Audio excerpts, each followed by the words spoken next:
بسم اللہ الرحمن الرحیم۔ سلطان الپ ارسلان ایپیسوڈ 2۔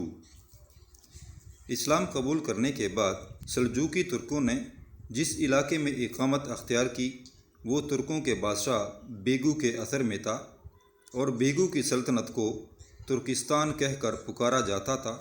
سلجوقیوں نے چونکہ جند کے مقام پر آ کر قیام کیا تھا اور پہلے جند سے ترکستان کا بادشاہ بیگو خراج وصول کیا کرتا تھا، لہذا سلجوقی جب جند کے مقام پر آ کر بیٹھ گئے تو ترکستان کے بادشاہ بیگو کے آدمیوں نے ان سے بھی خراج طلب کیا۔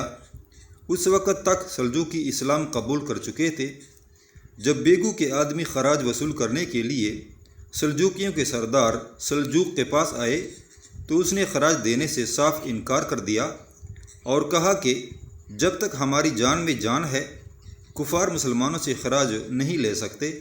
اس پر ترکستان کے بادشاہ بیگو کے آدمی جنگ پر آمادہ ہو گئے۔ سلجوق اور اس کے ہم نوا قبائل نے بھی ہتھیار اٹھا لیے۔ اس طرح سلجوقی مسلمانوں اور غیر مسلم کے درمیان ہولناک معرکہ ہوا، جس میں مسلمان ترکوں نے غیر مسلم ترکوں کو بدترین شکست دے کر بھگا دیا۔ اس واقعے کے بعد انہیں پھر کبھی سلجوقوں کے علاقوں کی طرف آنکھ اٹھانے کی ہمت اور جرأت نہ ہوئی۔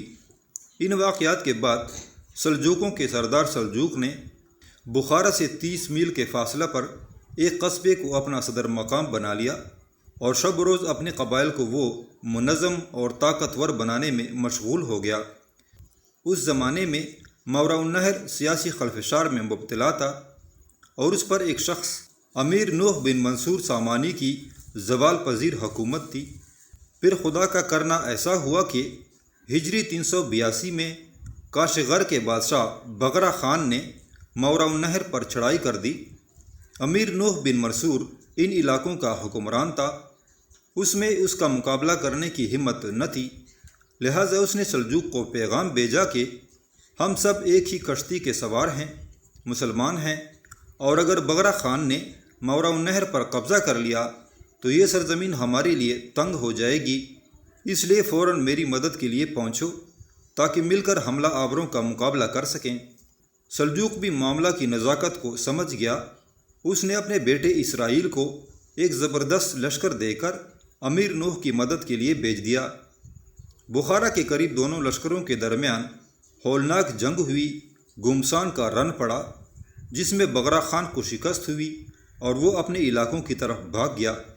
اس لڑائی میں سلجوق کے بیٹے اسرائیل اور اس کے لشکریوں نے اس زبردست دلیری اور جرأت مندی کا اظہار کیا تھا جس کی وجہ سے سلجوقی ماوراء النہر میں زبردست اہمیت اختیار کر گئے۔ لیکن اس جنگ کے بعد سلجوق زیادہ عرصہ زندہ نہ رہا اور جلد ہی 107 سال کی عمر میں اس فانی دنیا سے کوچ کر گیا اور جند کے مقام پر ہی اسے دفن کر دیا گیا۔ اب اس سلجوق کے متعدد بیٹوں کی تعداد کے بارے میں مورخین میں اختلافات ہیں۔ بہرحال سلجوق کے بعد اس کے بیٹے اسرائیل نے 30-32 برس تک ماوراء النہر کے سلجوقی ترکوں کی قیادت کی اور مختلف لڑائیوں میں اس نے کارہائے نمایاں سر انجام دیے۔ اسی اسرائیل کے دور حکومت میں غزنی سے سلطان محمود غزنوی آندھی اور طوفان کی طرح اٹھا۔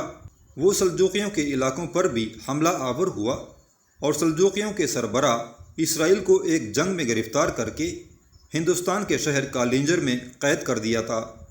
اسے قید کرنے کی وجہ مورخین یہ بیان کرتے ہیں کہ جب ایک ملاقات کے دوران اسرائیل اور سلطان محمود غزنوی ایک جگہ جمع ہوئے تو سلطان محمود غزنوی نے پوچھا کہ اگر کسی موقع پر مجھے تمہاری مدد کی ضرورت پڑی تو تم کس قدر لشکری فراہم کر سکتے ہو؟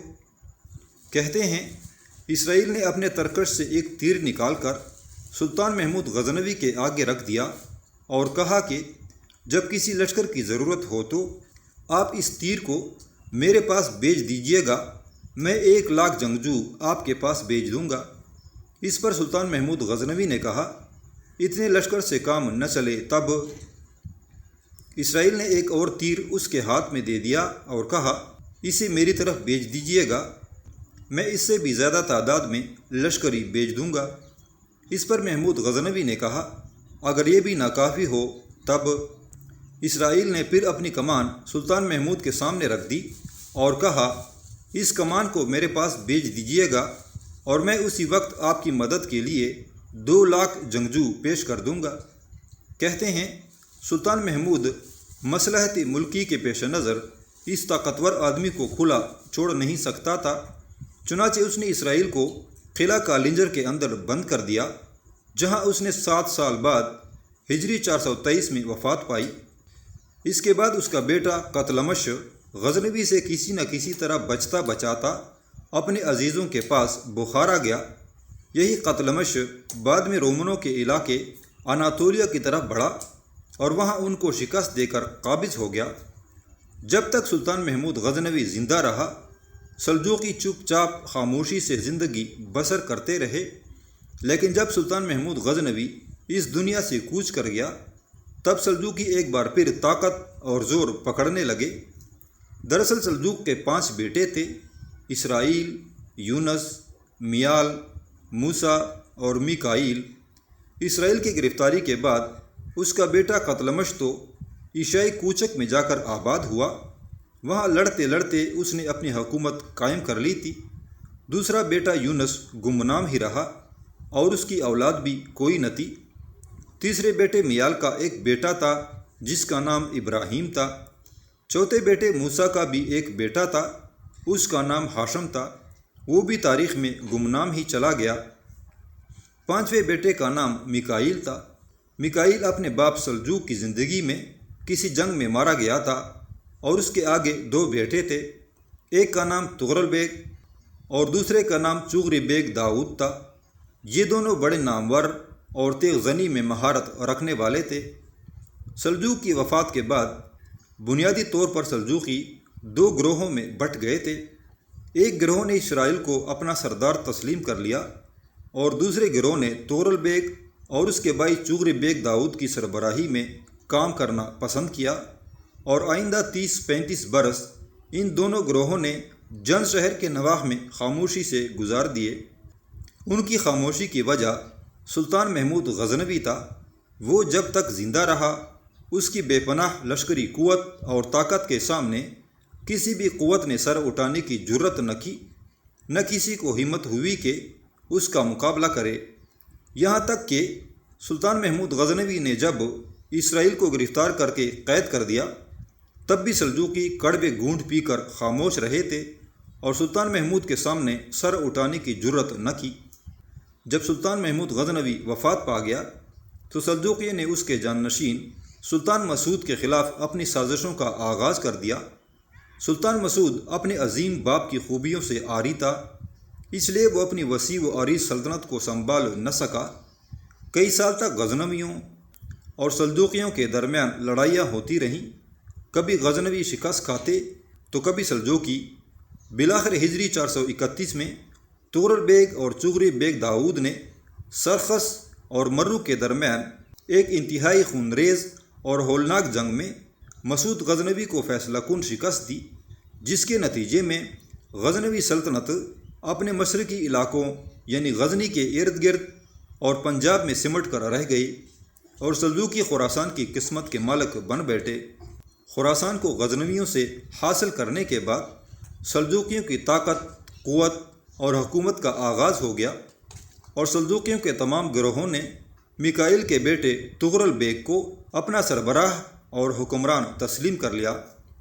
تغرل بیگ نے ایک طرف ترکستان اور ماوراء النہر کے حکمرانوں کو نامے لکھے اور دوسری طرف ایک قاصد بغداد بھیج کر خلیفہ قائم بامر اللہ کی خدمت میں یہ پیغام بھیجا کہ اس نے چونکہ خراسان کو غزنویوں سے حاصل کر لیا ہے، لہٰذا خلیفہ اسی خراسان کی سند حکومت عطا کرے۔ بغداد کے خلیفہ قائم بامر اللہ نے اس کی اس درخواست کو قبول کیا، اس پر خوشی کا اظہار کیا اور تغرل کو نہ صرف سند حکومت عطا کی بلکہ اسے رکن دین کا لقب بھی عطا کیا۔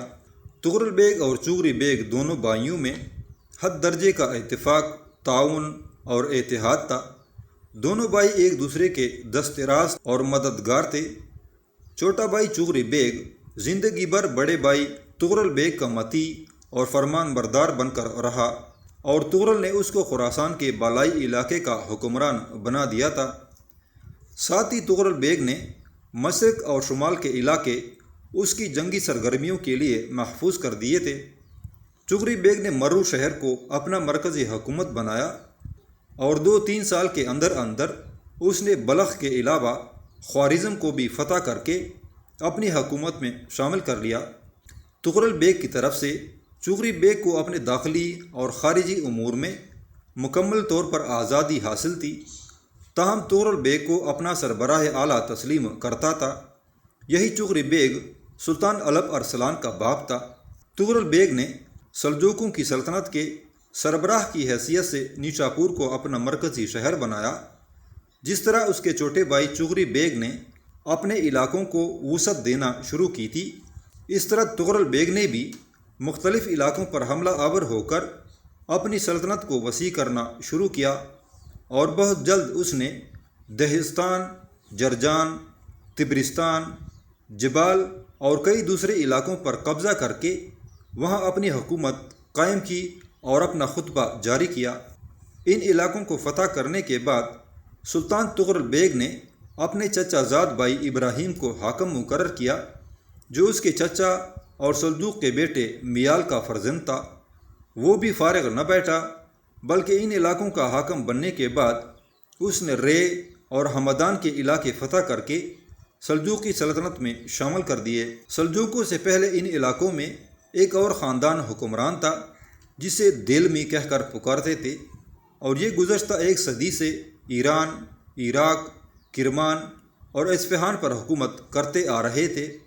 خود بغداد پر بھی جب انہی دیلمیوں کا قبضہ تھا تو خلیفہ بغداد ان کے سامنے دم نہیں مار سکتا تھا، اور دیلمیوں کے سامنے خلیفہ بغداد کی حیثیت ایک معزز وظیفہ خوار سے زیادہ نہ تھی۔ دیلمیوں کو جو یہ کہہ کر پکارا جاتا تھا تو یہ دراصل دیلم کے رہنے والے تھے، جس کی بنا پر یہ دیلمی کہلائے۔ یہ 3 بھائی تھے جنہوں نے مدیلم کے علاقے میں نیا اسلام قبول کیا تھا۔ ان کے باپ کا نام بویا تھا، لہٰذا یہ بنو بویا کہلائے۔ ان کے ساتھ دیلمیوں کی کافی بڑی طاقت اور قوت تھی۔ تینوں بھائیوں نے ایک خاصا بڑا لشکر تیار کر کے ارد گرد کے علاقوں پر یلغار کر دی۔ اس طرح 3 بھائیوں میں سے ایک بڑا، جس کا نام علی تھا، اس نے فارس پر قبضہ جما لیا، اور دوسرے بھائی کا نام الحسن تھا، اس نے الجبال کو اپنا مرکز بنا لیا۔ تیسرے بھائی کا نام احمد تھا، اس نے کچھ دوسرے علاقوں پر اپنی حکومت قائم کر لی۔ چنانچہ کچھ مستحکم قلعوں پر قبضہ کرنے کے بعد یہی بنو بویا دوسرے لوگوں کے ساتھ اقتدار کی کشمکش میں شریک ہو گئے، اور آخرکار یہ ہجری 334 میں بغداد میں داخل ہونے میں کامیاب ہو گئے۔ سب سے پہلے جس بھائی کا نام احمد تھا وہ بغداد میں داخل ہوا۔ بغداد میں داخل ہونے کے بعد اس نے جو وہاں نظام حکومت قائم کی وہ لگ بھگ ہجری 347 تک قائم رہی۔ بغداد میں داخل ہونے کے بعد اس فتح کی خوشی میں ان 3 بھائیوں نے اپنے لیے خود ہی القاب ترتیب دیے۔ احمد نے اپنے لیے معز الدولہ، علی نے عماد الدولہ اور الحسن نے رکن الدولہ کا لقب اختیار کر لیا۔ جب انہوں نے عراق پر بھی قبضہ کر لیا تب خلیفہ بغداد کی حالت ان کے سامنے شطرنج کے مہرے سے زیادہ نہ رہی تھی۔ ایران، عراق اور آس پاس کے علاقوں میں بنو بویا کی حکومت گو بڑی مضبوط اور مستحکم تھی، لیکن اس کے باوجود ان کی حکومت ختم ہو کر رہی۔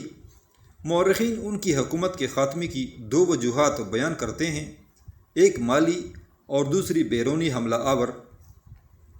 ان کی مالی وجہ یہ بتائی جاتی ہے کہ ان کے دور میں سمندری تجارت کا اضطراب انگیز انقلاب رونما ہوا، اس لیے کہ قریب کے بحر ہند کی طرف سے مغرب کے ساتھ جو تجارت کی جاتی تھی، پہلے اس کا راستہ خلیج فارس کے ذریعے ہوتا تھا، اب خلیج فارس کا راستہ ترک کر کے مغرب کے ساتھ تجارت کے لیے بحر قلزم کا راستہ اپنا لیا گیا تھا، جس کی وجہ سے دیلمیوں کو نقصان ہونا شروع ہوا۔ ان کے زوال اور ان کے خاتمے کی دوسری بڑی وجہ بیرونی طاقت تھی۔ یہ بیرونی طاقت سلجوقی تھے۔ دیلمی گو اپنے آپ کو بڑے طاقتور، بڑے شجاع اور ناقابل تسخیر خیال کرتے تھے، لیکن ان سلجوقیوں نے لمحوں کے اندر انہیں اڑا کر رکھ دیا۔ جس وقت سلجوقی اپنے سلطان تغرل بیگ کی سرکردگی میں متحد رہتے تھے، اس وقت دیلمیوں کی طاقت اپنے عروج پر تھی۔ اس موقع پر سلجوقیوں اور دیلمیوں کے درمیان جھڑپیں بھی ہونے لگی، لیکن خلیفہ بغداد قائم بامر اللہ نے مداخلت کر کے اور اپنے اثر و رسوخ کو بروئے کار لا کر دیلمیوں اور سلجوقیوں کے درمیان صلح کرا کے ایک طرح سے خوشگوار تعلقات پیدا کرنے کی کوشش کی تھی۔ تاہم صورتحال زیادہ عرصہ تک جاری نہ رہی اور سلجوقی اور دیلمی لشکریوں کے درمیان وقتاً فوقتاً جھڑپیں ہونے لگی۔ ان جھڑپوں میں ہر موقع پر سلجوقی ہی غالب رہتے تھے۔ دیلمیوں کے حکمران ابو کالی جار نے جب ہجری 440 میں وفات پائی تو اس کے بیٹوں کے درمیان اقتدار کی رساکشی شروع ہو گئی۔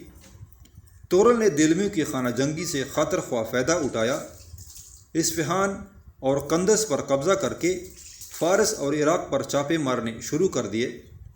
دیلمیوں نے جب دیکھا کہ سلجوقی ان سے زیادہ بہادر، دلیر اور طاقتور ہیں، تب ابو کالی جار کے 2 بیٹوں میں سے ابو منصور اور ابو علی کیخرو نے تغرل بیگ کی اطاعت قبول کر لی۔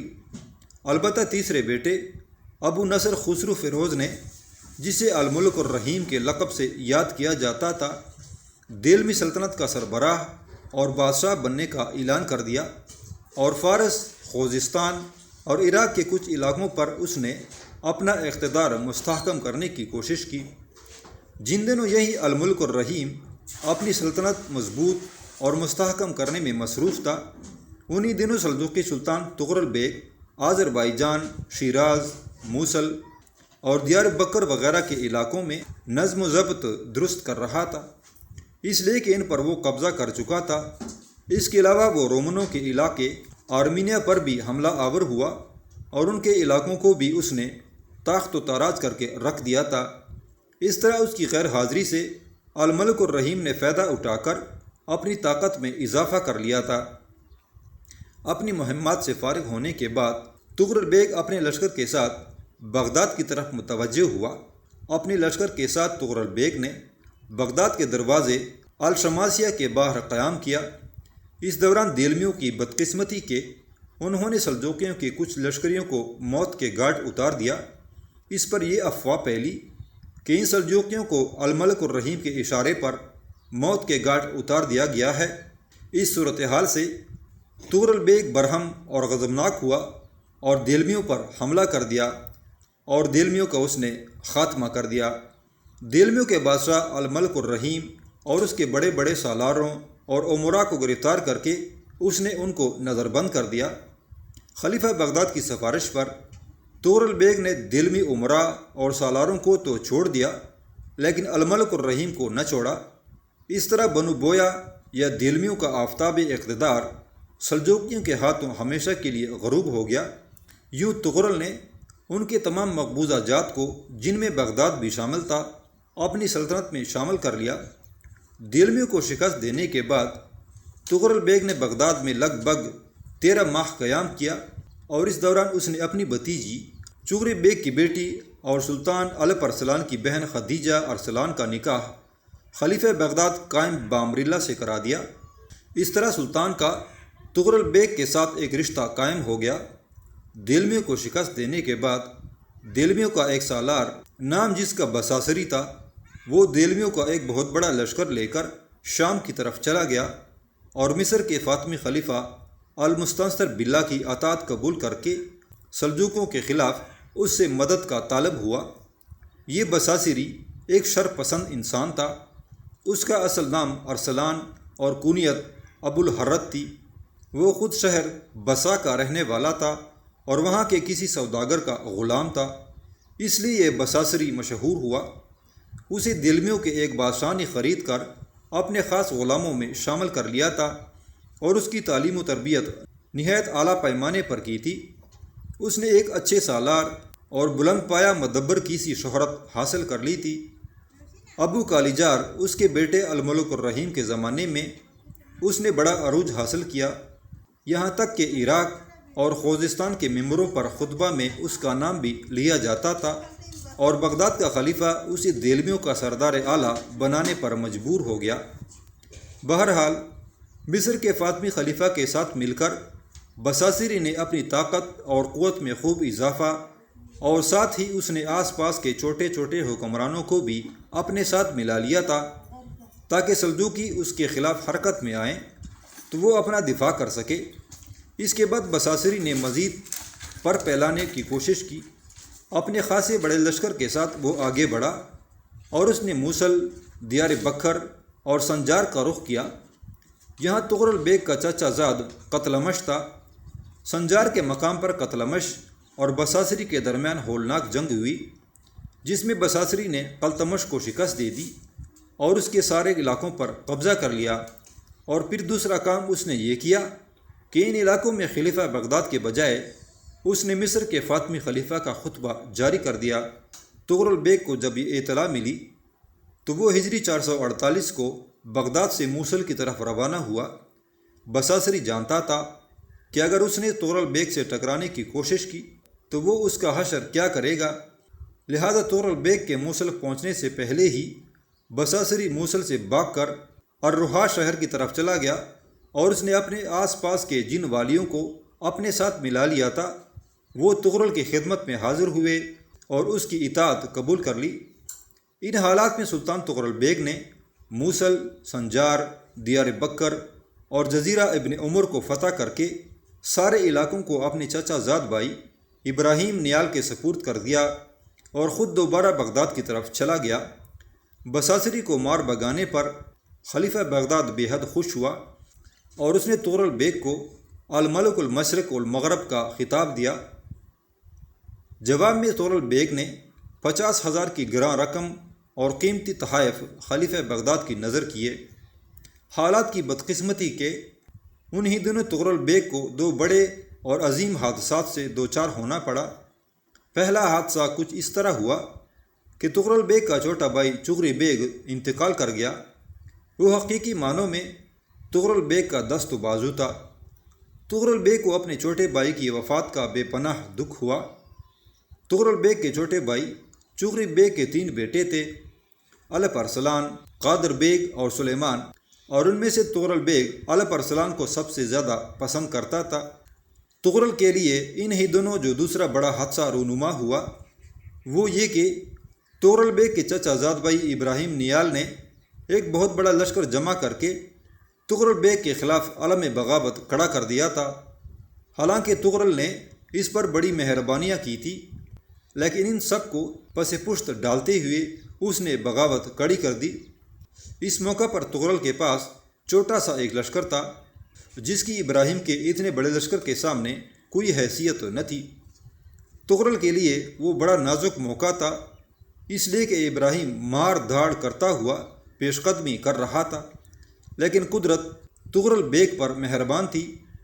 ادھر جب سلطان کے بھتیجے الپ ارسلان کو خبر ہوئی کہ اس کے چچا ابراہیم نیال نے اس کے باپ کے بڑے بھائی سلطان تغرل بیگ کے خلاف علم بغاوت کھڑا کر دیا ہے، تب جو لشکر اس وقت اس کا مرنے والا باپ چھوڑ گیا تھا اس کے ساتھ وہ حرکت میں آیا اور تغرل بیگ کی مدد کے لیے لپکا۔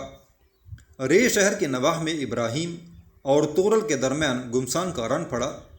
چونکہ الپ ارسلان تغرل کی مدد کے لیے پہنچ چکا تھا، لہٰذا تغرل کی طاقت میں اضافہ ہو چکا تھا، جس کی وجہ سے دونوں چچا بھتیجا نے مل کر ابراہیم کو بدترین شکست دی اور جنگ میں اسے گرفتار کر لیا۔ ابراہیم اس سے پہلے بھی چند موقعوں پر سرکشی کا مظاہرہ کر چکا تھا، لیکن تغرل نے اسے معاف کر دیا تھا، لیکن اس بار سلطان نے اسے معافی کا مستحق نہ سمجھا اور اس کا خاتمہ کر دیا۔ حالات کی ستم ظریفی کے جن دنوں سلطان تغرل بیگ اور الپ ارسلان دونوں چچا بھتیجا ابراہیم کے ساتھ الجھے ہوئے تھے، بصاصری کی باسی کڑی میں پھر ابال آیا۔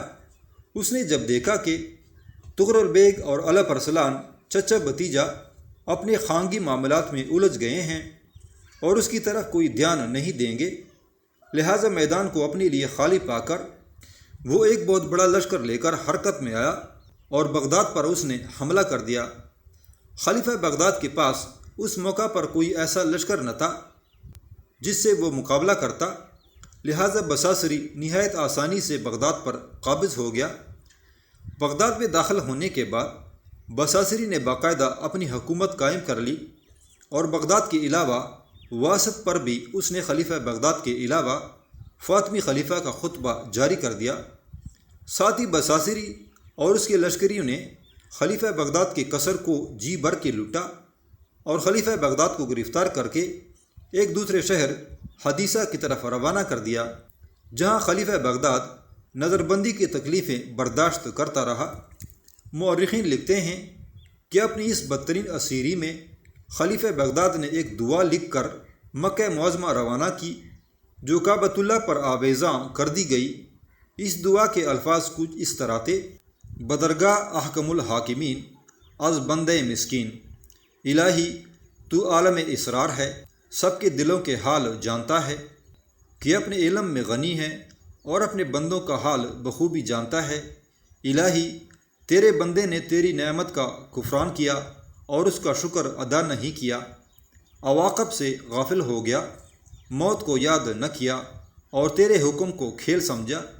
نتیجہ یہ ہوا کہ ہم پر ظالم مقرر ہو گیا، اس نے ہمارے ساتھ دشمنی کی۔ الہی مدد کم ہو گئی ہے، باغی کو غلبہ حاصل ہوا ہے۔ میرے اللہ تو ہر چیز سے آگاہ ہے، تو ہر چیز سے آگاہ ہے، تو دانا عادل حاکم ہے۔ تجھ سے فریاد کرتا ہوں، تیرا سہارا تلاش کرتا ہوں اور تجھی سے پناہ مانگتا ہوں۔ الہی ظالموں نے مجھے ستایا ہے، میں تجھی سے پناہ مانگتا ہوں۔ الہی ظالموں نے مجھے ستایا ہے، میں تجھی سے فریاد کرتا ہوں اور اپنا انصاف تیرے سپرد کرتا ہوں۔ الہی حجابات دور کر دے، ہم پر اپنا فضل و کرم کر، تو ہی بادشاہوں کا بادشاہ اور حاکموں کا حاکم ہے۔ ظالم بصاصری نے یہیں تک اکتفا نہیں کیا، اس کے ظلم صرف خلیفہ بغداد پر ختم نہ ہوئے، بلکہ اس نے بغداد کے وزیر سلطنت کو بھی اپنے ظلم کا نشانہ بنایا۔ وہ ایک انتہائی متقی اور قابل شخص تھا، اسے بصاصری نے موت کے گھاٹ اتار دیا۔ مورخین لکھتے ہیں کہ بغداد میں بغداد کے وزیر سلطنت کو رئیس الرؤساء کہا جاتا تھا۔ اس کا نام علی بن حسین تھا۔ وہ ایک عالم دین اور نیک دل انسان تھا۔ اس ظالم بصاصری نے اس نیک دل انسان علی بن حسین کو زنجیروں میں جکڑ کر پہلے زندان میں ڈالا، پھر علی بن حسین کو اس نے لوگوں کے سامنے تماشا بنانے کے لیے زندان سے نکالا۔ اس وقت اس کے جسم پر اونی جبہ تھا، سر پر نمدے کی ٹوپی تھی۔ بصاصری کے حکم پر اس کی گردن میں پندہ ڈالا گیا تھا، جس میں چمڑے کے ٹکڑے تعویذوں کی طرح لٹک رہے تھے۔ بصاصری کے حکم پر اس بیچارے کو ایک گدھے پر سوار کرایا گیا اور محلے محلے پھرایا گیا، اور اس کے پیچھے ایک شخص کو لگا دیا گیا جو برابر اسے کوڑے مارتا تھا اور جھڑکتا تھا۔ جس وقت بصاصری کے حکم پر علی بن حسین کو گدھے پر بٹھا کر کوڑے مارے جا رہے تھے، اس وقت علی بن حسین کی زبان پر قرآن مقدس کی وہ آیت تھی جس کا ترجمہ کچھ اس طرح ہے: کہہ دے اللہ ہی ملکوں کا مالک ہے، جسے چاہتا ہے حکومت عطا کرتا ہے اور جسے چاہتا ہے چھین لیتا ہے۔ جب بصاصری کے حکم پر علی بن حسین کو بغداد کے محلے کرخ میں سے گزارا گیا تو بصاصری کے کہنے پر اس کے آدمیوں نے علی بن حسین پر پرانے جوتے پھینکے اور چہرے پر تھوکا۔ پھر باب خراسان کے پاس ایک خاصا مضبوط کمبا نصب کیا گیا۔ اس کمبے کے پاس علی بن حسین کو پہلے گدھے سے اتارا گیا، پھر اسے بیل کی ایک کھال میں جو تازہ تازہ اتاری گئی تھی بند کر کے سی دیا گیا، اور اس کے سر پر اسی بیل کے سینگ لگا دیے گئے۔ پھر اس کی گردن میں کنڈا باندھ کر کمبے کے ساتھ لٹکا دیا گیا۔ اسی حالت میں علی بن حسین نے تڑپ تڑپ کر جان دے دی اور شہید ہو گیا۔ دوسری طرف خلیفہ بغداد قائم با امر اللہ نے حدیثہ پہنچ کر جو کچھ اپنے آپ پر گزری تھی اور بغداد کے اندر بصاصری نے جو مظالم اور ستم روا رکھے تھے، ان کی داستان تغرل کی طرف بھیجوائی۔ جو قاصد خلیفہ بغداد نے تغرل کی طرف روانہ کیے، ان کے ہاتھ خلیفہ بغداد نے تغرل کو یہ بھی پیغام دیا کہ اگر اسلام کو بربادی سے بچانا چاہتے ہو تو فوراً بغداد پہنچو۔ تغرل بیگ اس وقت اپنے جھگڑوں میں الجھا ہوا تھا، وہ فوراً خلیفہ بغداد کی مدد کے لیے تو نہ پہنچ سکا، تاہم اس نے جواب میں خلیفہ کی تسلی اور تشفی کے لیے قرآن مقدس کی آیات لکھ کر بھیجیں، جن کا ترجمہ کچھ اس طرح ہے: اے قاصد، جنہوں نے تجھے بھیجا ہے اس کے پاس واپس جا، ہم ان پر ایسے لشکر لے کر آئیں گے جن کا وہ مقابلہ نہ کر سکیں گے اور ان کو وہاں سے ذلیل و خوار کر کے نکال دیں گے۔ تغرل کا یہ جواب سن کر خلیفہ بہت خوش ہوا اور سکھ کا سانس لیتے ہوئے جواب میں کہنے لگا، انشاءاللہ ایسا ہی ہوگا۔